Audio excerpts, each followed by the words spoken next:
All right, guys, we are streaming live with Miss Denai Wolfe. I am so excited for this podcast interview. Denai, welcome to the Burnout to All Out show. Thank you for having me. I feel like I'm a fangirl, even though I know you, because I actually listened to this show. I actually was listening to an episode this morning. So I'm very excited to be here. Oh my gosh. So much fun. So I'm going to give you guys kind of the formal bio for Denai here in just a second. But also, I just want you guys to know that Denai is actually my CFO. She talk about seeing under the hood of my business.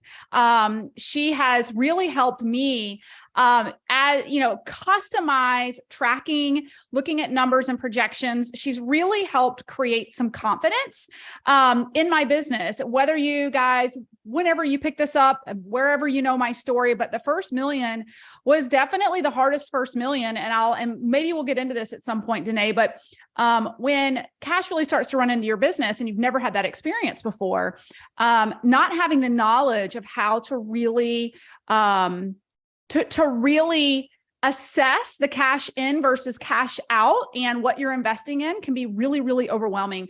And so all of that to say that Denai took me from sleepless nights and chaos and literally like ugly girl cry moments on the floor, from making $1 million to being in the red to like, how does this happen, to her helping me get my shit completely together and being a well-oiled machine where I go to bed at night, wake up in the morning, and I know my numbers. She sends me my reports. She customizes everything for me. So I just want to edify you from the get-go of you really helping me clean house when it comes to my numbers and helping instill confidence in me and my team. I send their reports to my team and we review the P&Ls every single month. And they're like little mini CFOs in the business because of your help. So thank you for that.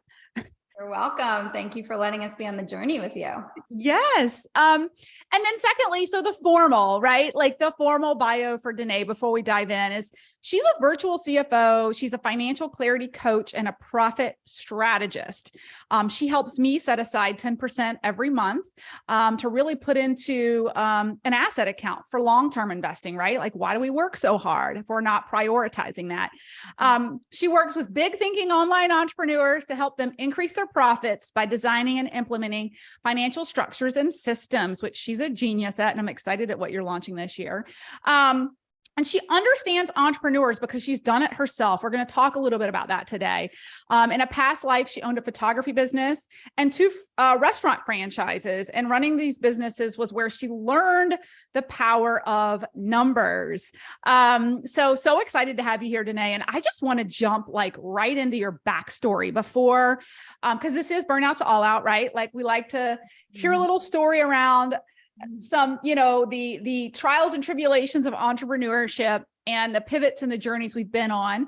And I'd love to kind of go back to your early days as an entrepreneur and owning those franchises and photography business. Have you always been an entrepreneur? Like, it sounds like you're just a serial entrepreneur. Like, what drew you into the entrepreneurial space to begin with? Yeah. So this is exactly what happened. I graduated in 2007, which was like when the world was falling apart. And everyone was just talking about how hard it was to get a job, and people I knew were getting laid off. And I was just like, wait a minute. Like, I just put in all this blood, sweat, and tears to get a degree. And in my head, I was going to be like climbing this corporate ladder in heels. I was going to make partner by 30. Like, I had these delusions of this corporate life. And then just based on the timing, I was like, well, this is the worst time to start climbing that ladder. Like, I can see them cutting it down as I'd be climbing. Why am I doing this? Right. So I was like, I'm going to start my own business, because at least if I fail, it's my own fault. And I didn't want to feel like I wasn't in control of my life. And I still look back and I'm like, I don't know how I had that kind of insight being that young. But I told my parents as soon as I graduated, here's the deal. Like, I'm not doing it. I don't want to get a job. I want to start a business. So I'm like, I need some money. I want to start a business. And my dad was like, no, go get a job. Like, they were just like, no. So I was like, okay, I need to be very methodical about this. If I know I want to own a business, what kind of job can I get? And this was when the book, The Secret, came out. and it really was getting traction and becoming popular.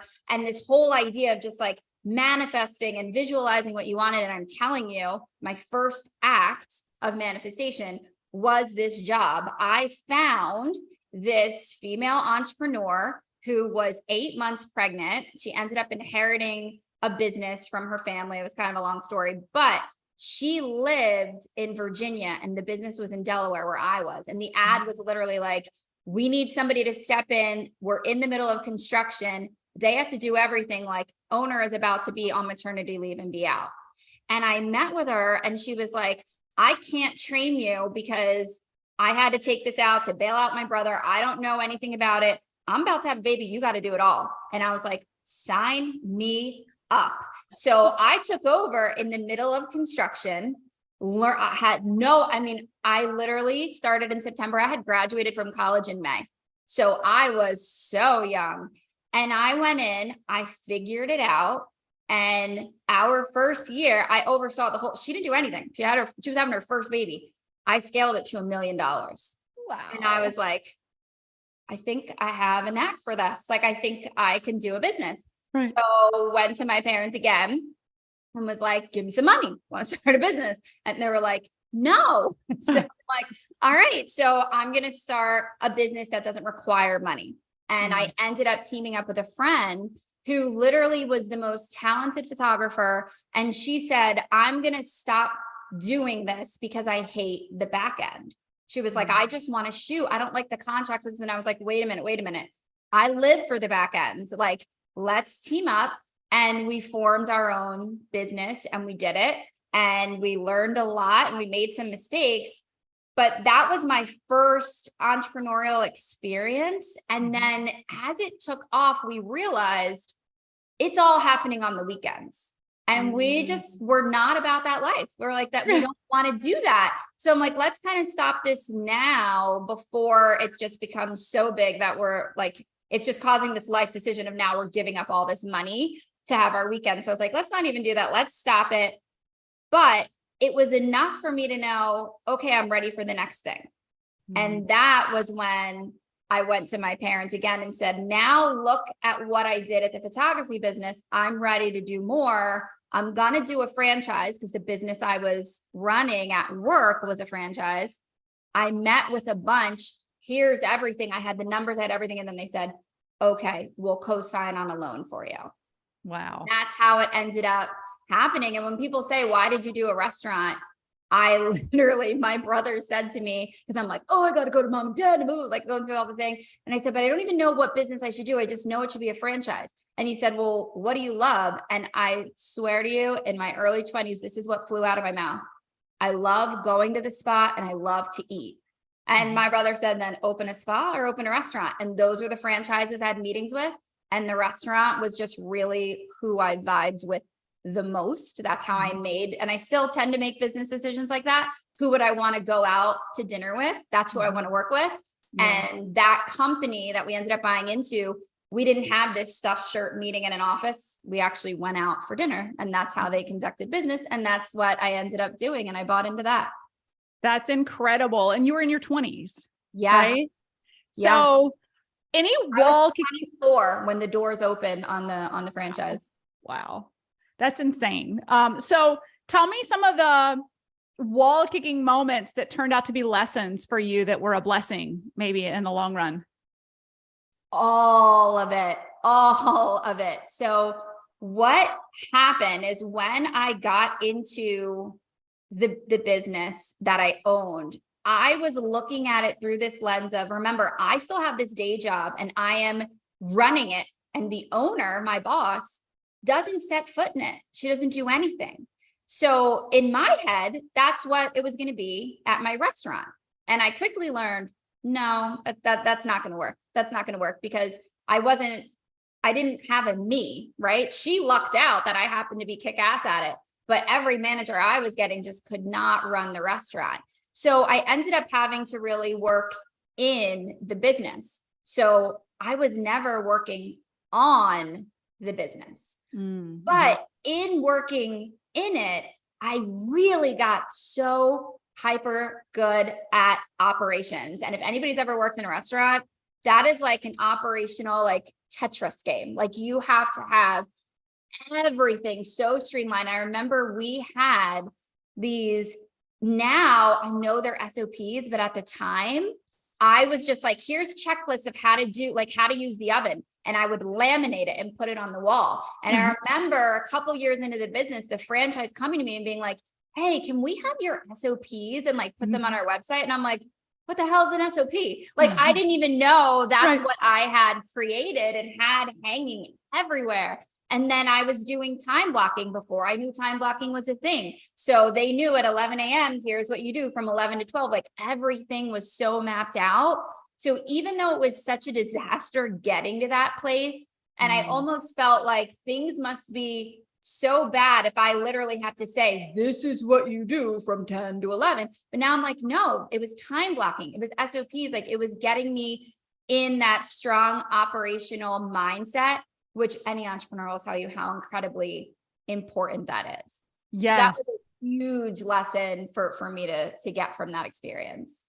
That is so good. Okay. So I know that you actually have sold a business on LinkedIn. Now, since we're on the Burnout to All Out podcast, I'm sure my audience would love to know the turning point and how you decided to sell a business and how in the world you were able to sell a business on LinkedIn in like a couple of days. Yeah. This is such a true story. It's crazy. So I actually get goosebumps when I talk about it. So with that first year in business, right, I was just running ragged. I was working all the time and I was losing money at rapid speed. Like I was so broke. I didn't even know you could be broker than broke. I did not know your bank account could go in the negative. So when I ran out of money, I went to the bank that I got the original loan from. And I said, hey, I need more money. And they said, okay, well, you need a profit and loss and a balance sheet. And I'm like, well, I don't have those. Like, here's a business plan. Because that's what I gave the first time, right? Because the business wasn't operational. So they demanded that I did a P&L and a balance sheet. And that was probably one of the hardest things I've ever done. I remember sitting at my kitchen table, just sobbing, trying to figure it out because I had so much noise in my head saying, you're not an accountant. You can't do this. Numbers don't make sense to you. This is not your strong suit, right? Like I need to be laminating something. I need to be in the ops. I need to be talking to the clients. Like it was just this limiting belief that I couldn't do it. But you will be shocked what you can do when you get an eviction notice, because I was literally getting evicted from the restaurant. So I was like, okay, I cannot cry. I can't be a puddle. This is serious. And remember, my parents had co-signed for the loan. Right. So they were on the line. So I'm like, all right, I have to figure it out. So I go in, I do the balance sheet, I do the P&L, I end up securing the loan. And in the process of doing that, everything that was wrong with my business became so clear because the issues jumped off the page at me. So that P&L told me what the problems were immediately. And overnight, legitimately, we became profitable. I was able to hire a manager. I paid off $160,000 in loans in 3 years. And then took the profits from the business and opened a second location, all cash. And this was literally just from reading the P&L, from understanding the numbers and making data-driven decisions. Like if you're in, just to give you guys an example, if you are in the food industry, your payroll should be about 18%. Mine was 33%. My food costs should have been below 30. They were 56%. Between those two numbers right there, you ain't going to be profitable. Like no wonder I was getting evicted. So once I put all of that together and I made those changes and we got profitable, our revenue never even changed. Marketing is not my strong suit, turns out. So I never raised revenue. I worked with what I had and I was able to make it profitable. And the business ran so smoothly. So when I had my second son, we ended up in a situation where he was a week old and our manager quit. And fun fact, when I had my first son, my manager also quit when my son was a week old. So in that moment, I was like, oh my God, I can't believe it happened again. Like, I can't believe they did it to me again, because before we'd have the baby, we'd give him a raise, we'd give him a vacation, like all these things, and be like, are you at least going to get us through maternity leave? Yes, yes, yes, yes, yes. And then boom, both times it happened. So the second time it happened, I said to my husband, I knew we were going to have more kids. And I said, this will never happen to me again.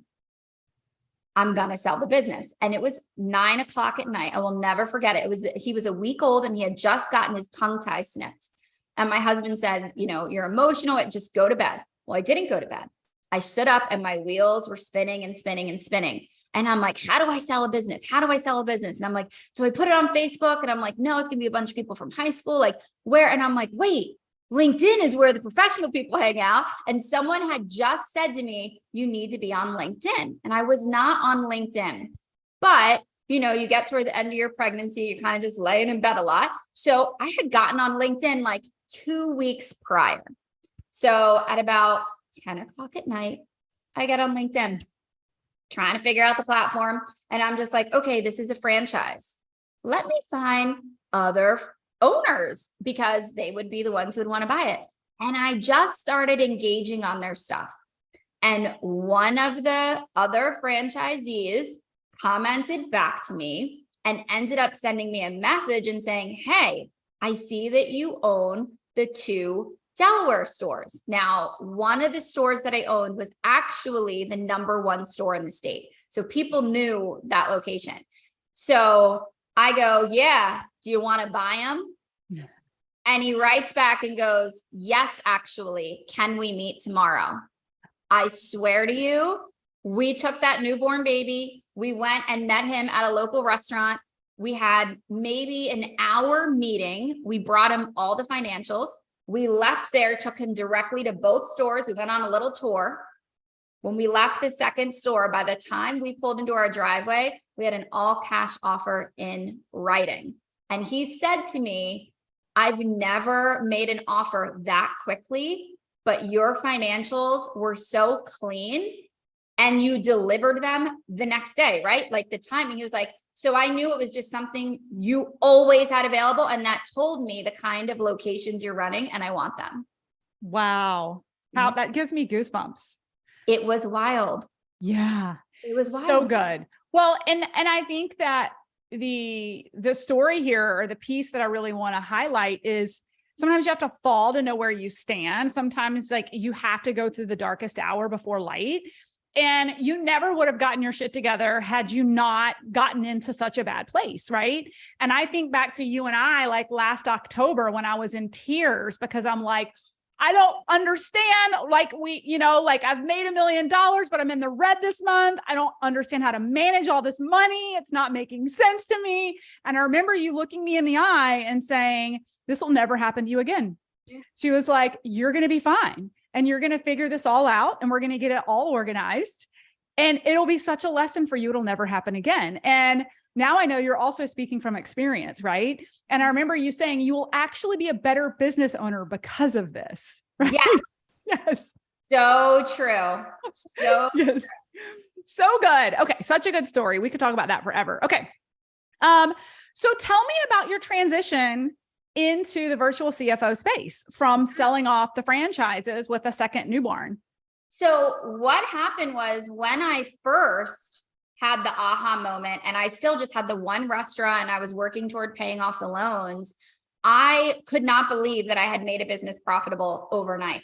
So I started volunteering at our Women's Business Center up in Wilmington, entrepreneurs, the power of knowing their numbers. And I would come and I would bring food. So it was like marketing for me. And I would teach these classes and I would just tell them, listen, this is what happened when I got my numbers together. I instantly became profitable. Like this is when I say I'm going to teach you how to be profitable, I'm not going to teach you marketing. I don't know. I can't increase your sales, but I can show you how to work with what you've got.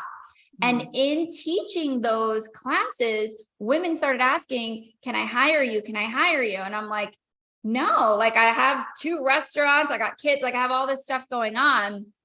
And once I actually sold the businesses, I was just like, okay, well, at this point I had quit my corporate job.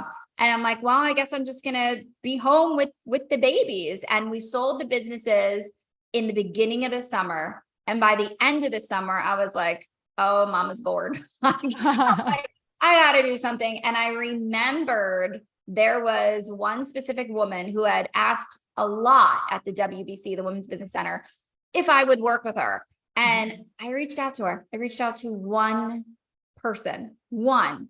And I said, you know what? Like, I've sold the restaurants, you know, the baby's older, Bryce is going into preschool. I do have some time. And I remember I met with her at Panera, and she was my first client. And from one client, I got the confidence to say, I'm going to do an email. Like, I'm just going to send out an email. And I remember I literally just randomly had like this stack of business cards that I had gotten because at Primo's, people would like post, that was my restaurant, would post just to like market their businesses. And I took them when I sold the restaurants, and there were 30 business cards when I went through that. I was like, these are businesses are in my wheelhouse. And I sent one email to 30 people, and I got one more client. And from those two women that I still work with to this day, everything just very naturally started to happen and grow.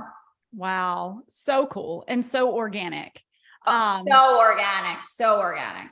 Yes. Okay. So, before we dive into the specifics of the CFO perspective and really diving into your zone of genius and bringing that forward to our audience, I want to talk about you're such a genius with systems and automation and process. I know this from working with you. I can tell the reports that come to me that are like, you know, they're planned, they're automated. I mean, everything about your email system when someone responds, all the way down to, as a mom of 3, I know you have a house manager too, and your Asana board, and how people always ask me, like, how do you get so much shit done? And I'm like, because A, it's not just me, and B, I'm organized as fuck. Right. So yes. I'm curious for you to share with the audience, because you guys are hearing what a high performer Denai is and all the things she's been able to juggle. And I think it comes with being able to automate and to be really organized and delegate. Can you speak to any and all of those topics as to like being a mom of 3, running your business? I mean, now you also have a coaching program. You've got the online. We'll talk about that in a bit, but like, how do you do it all? What's your magic secret? Yes. I don't do it all. That's the secret. I don't. Okay. I really just organize the chaos. And my job is really to make sure that everyone is doing what they are supposed to do.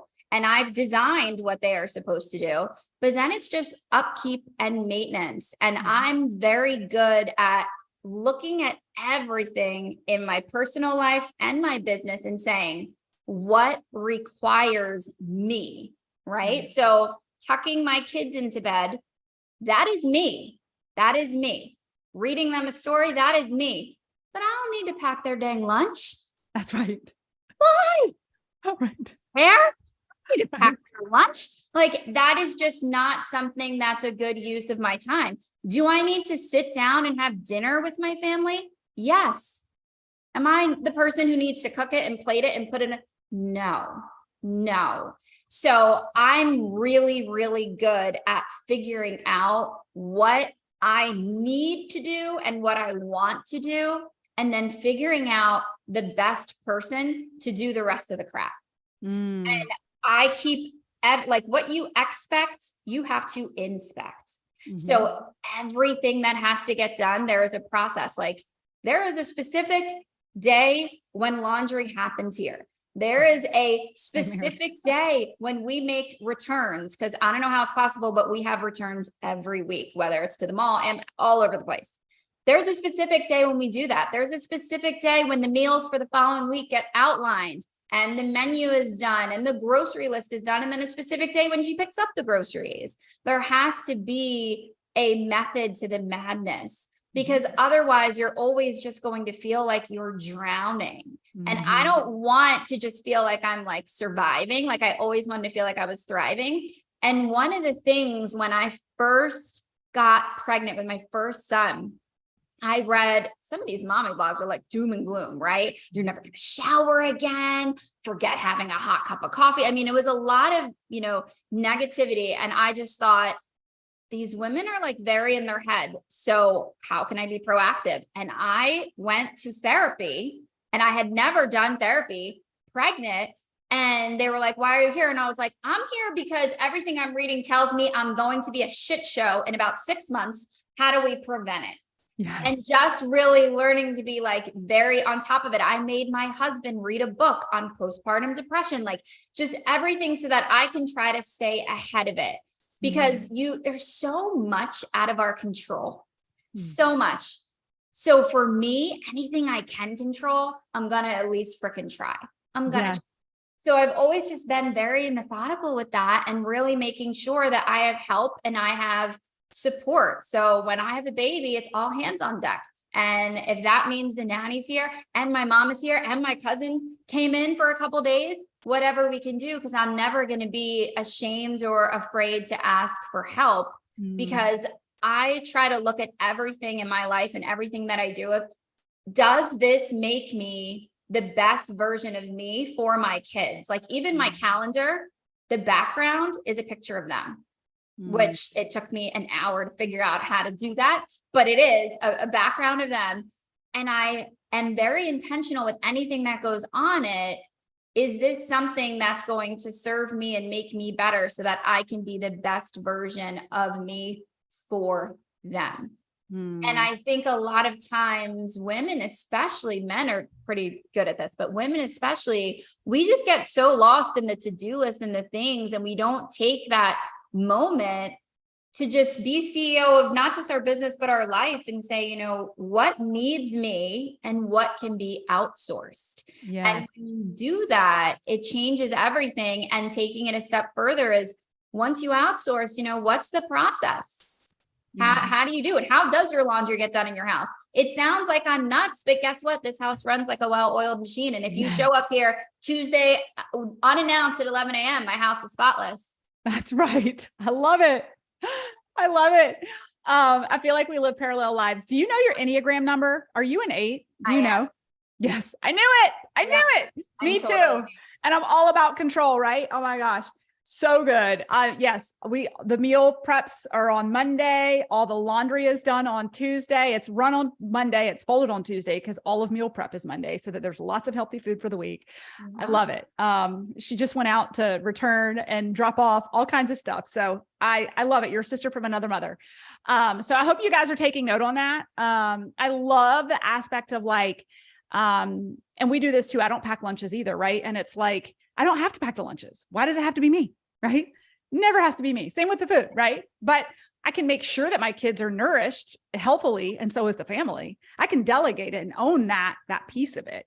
But I love what you said. And it's kind of like lifting the hood up and seeing how the house is operated is very similar to how the business is operated. Right. Absolutely. Yeah. Absolutely. Okay. So let's jump into how entrepreneurs can increase their profits and decrease their stress by taking control of their money in their business. Tell us some tips that are some of the top mistakes maybe that business owners like me are making right now, that they could address right now. I mean, you turned your business from, bleeding money to profitable overnight. You also helped me do that. And we continually sit down. We need to do it this year. Like we're looking at tripling our revenue this year, right? So it's like, operating costs are going to go through the roof. Like, how do we make sure that we're doing that properly? So tell us some of the top mistakes business owners are making right now that could take them from a loss to profit. Yeah. So many things. When you are running a business, and it happens to everybody, right? Nobody really wants to talk about the money. The money it's just this social thing, right? Nobody wants to talk about it. You're not supposed to talk about it, money, religion, politics, all those things. But we really love to talk about all the shiny, fun stuff, right? Like, I'm on your podcast today. I was blowing up my girlfriend's phones like, oh my God, I'm on a show I listen to, right? That's the fun stuff. But like, I'm not texting them being like, my profit margin last month was right? That's not normalized. It's not the stuff we talk about. So in entrepreneurship, we really go in and we get really fixated on our colors and our brands and our website and our social media, and really these vanity metrics that are not moving the needle, right? I always say like the empress has no clothes. Like I can't tell you how many people have applied to work with us, and I go to their social media and they appear to be these huge, huge companies. And then you pop the hood and you look at the books and you're like, you're not making any money. You're not making any money. Right. Like you have this intricate content process and this marketing plan and this and that, but did you take the time to see like what your bottom line is? And the answer is no. They get so caught up in all the other things. And I get it. We have to wear 17 hats, right? So there's so many things we have to do as entrepreneurs. But a lot of times, just because of the stigma with it and our limiting beliefs and our mind blocks, we don't even want to deal with the money stuff, right? So we know we have to market our business, right? Some of us love it and it's our jam. Some of it we're like, oh, it's not our thing. But guess what? We'll sit there and watch a webinar and take a course and figure it out and learn it.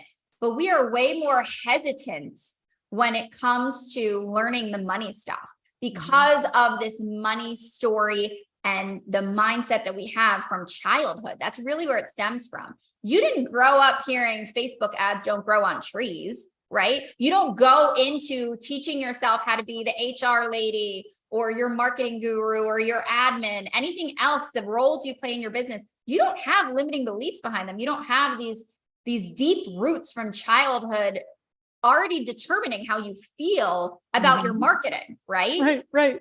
You do with your money. Yep. You do with your money. So it's one of those things that people just avoid. And the first thing that you have to do, and the biggest thing, and write this down, guys, if you don't know what's going on in your bank account, you don't know what's going on in your business.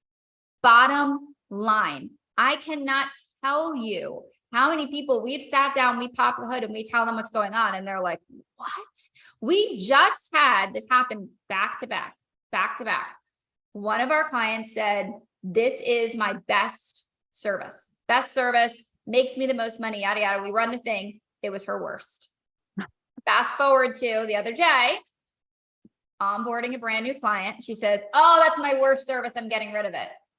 When we pulled the data, she was shocked. It was her most profitable. So she was like, we need to get off the call because I need to redo my marketing because I was taking that off the menu. She was, oh, that's nothing. And I'm like, wait a minute, don't discount it. Like, I was like, I get your gut and your intuition.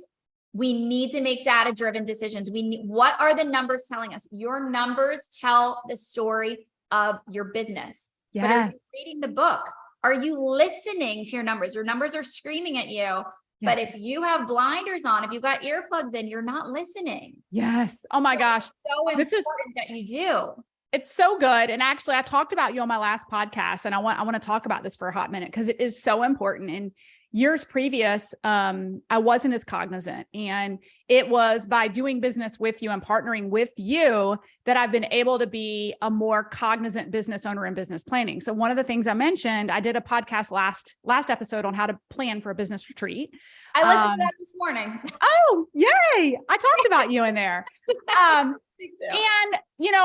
one of the things I reached out to Denai's team about twice because I wanted like preliminary numbers in like October, November to see where we were.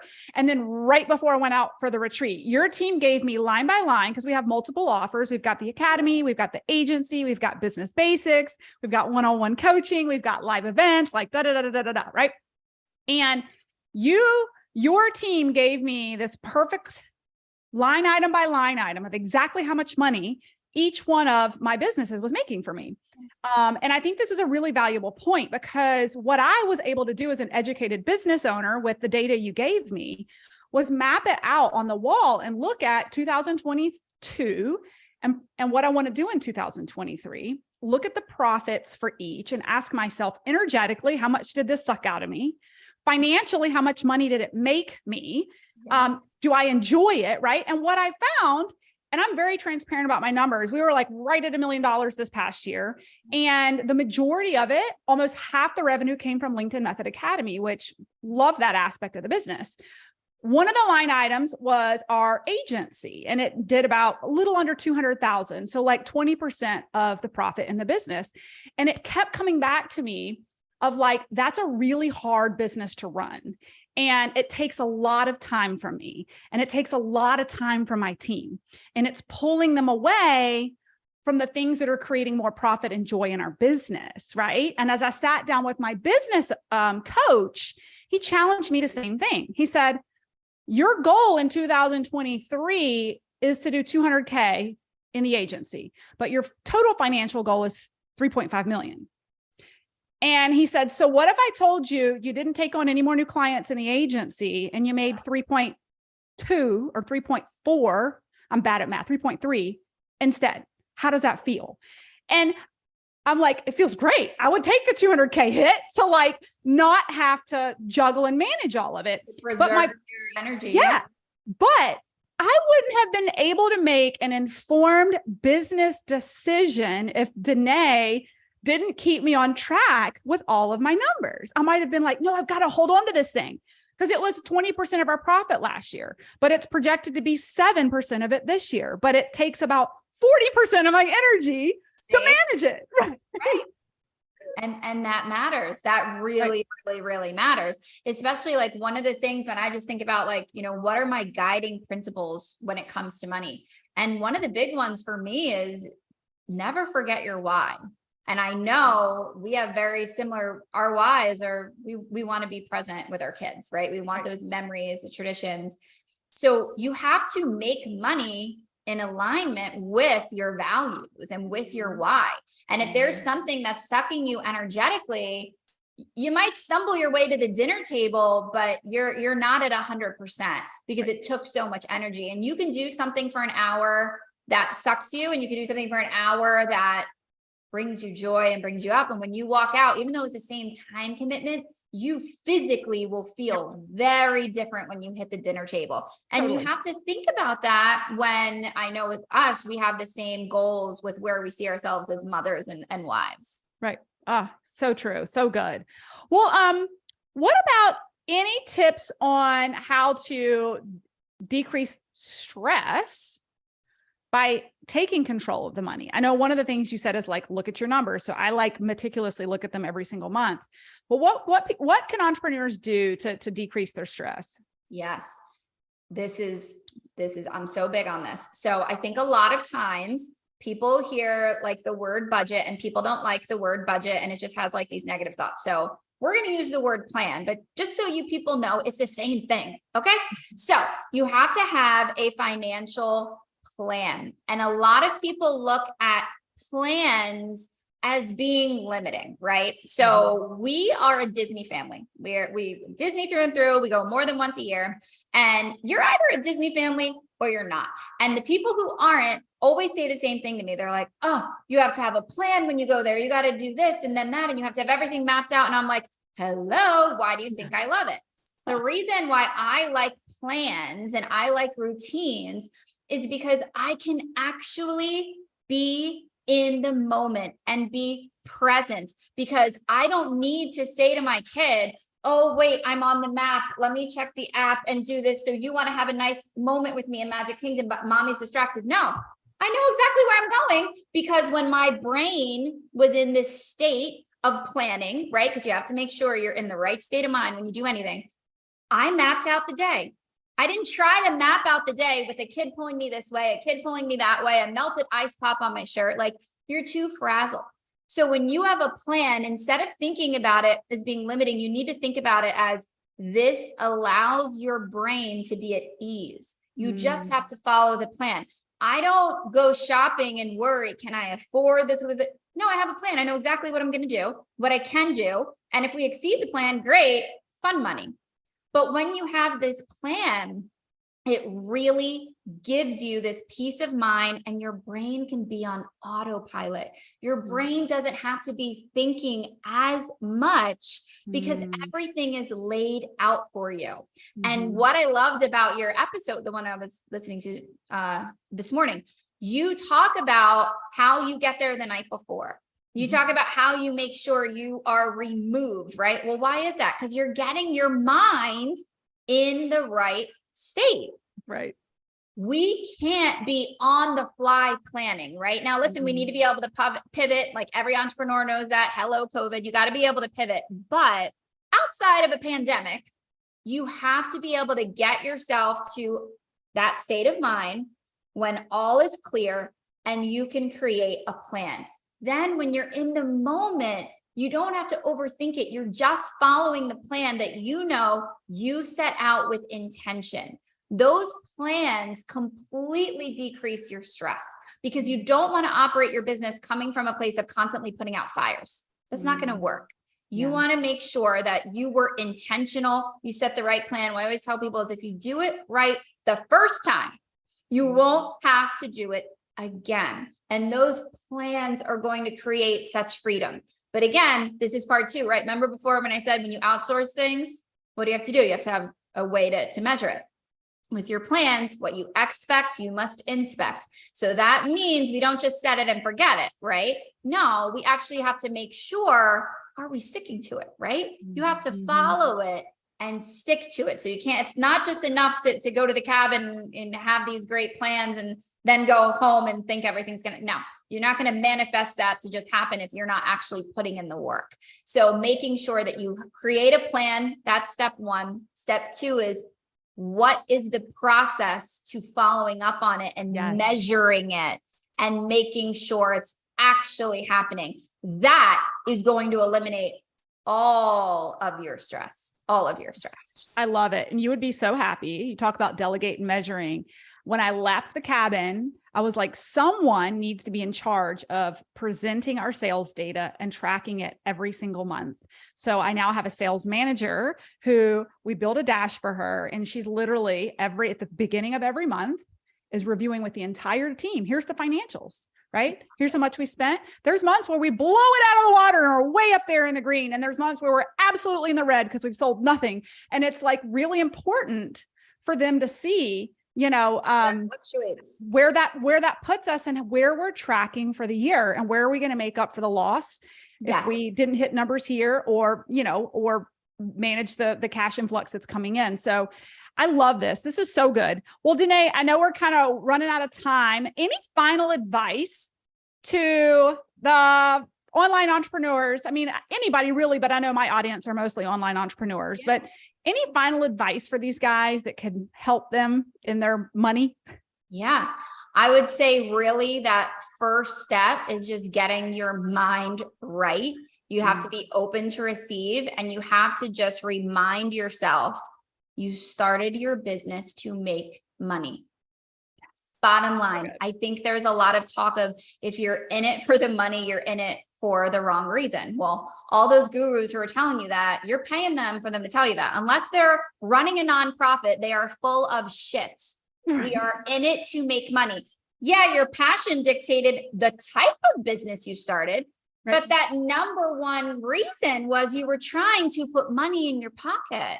So don't lose sight of that. Remember why you're here. You're here to make money. And because you're an entrepreneur, we are blessed that we get to do it doing something we love. I absolutely believe in that. We have to have passion. The more passionate you are, the more money you will make.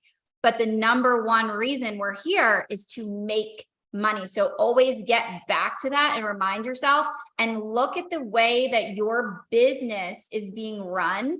And I would really encourage them to look at the demand of time for marketing, admin, HR, all those things, and put money on the table and see how much time am I allocating to that?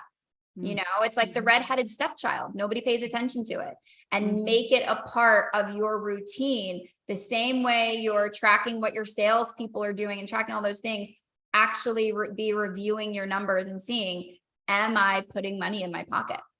Yeah, so good. Otherwise, it's just an expensive hobby, right? Yes, absolutely. So good.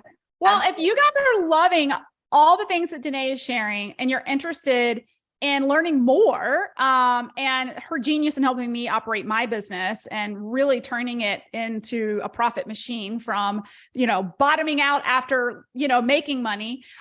You guys should check her out. Denai, what do you have going on next? You've got a masterclass. Talk about it. Excited. I am hosting a free masterclass next week. It is the Entrepreneurial Wealth Masterclass. And if you guys want to check it out, can we drop a link in the chat maybe?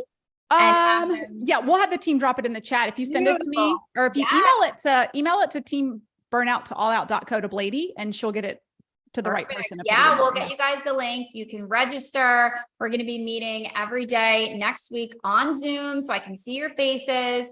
And you guys are really going to walk away after those 5 days with some financial clarity and confidence. So we're super excited to do that next week. So, and we're streaming live right now. The recording and the podcast drop will be probably after your masterclass. So where can people find you or connect with you if they're listening to this? And next week, which is the week of the 23rd of January, if you're listening to this after that, where can they come find you, potentially work with you, learn from you, all the things? Great. You can head over to LinkedIn. I'm on there as Denai Wolfe, DenaiWolfe, or you can find me on Instagram at the Chic CFO, CHIC CFO. Awesome. Thank you so much, Denai. Thank you. This was so fun. Yay. Great. All right. Let me stop.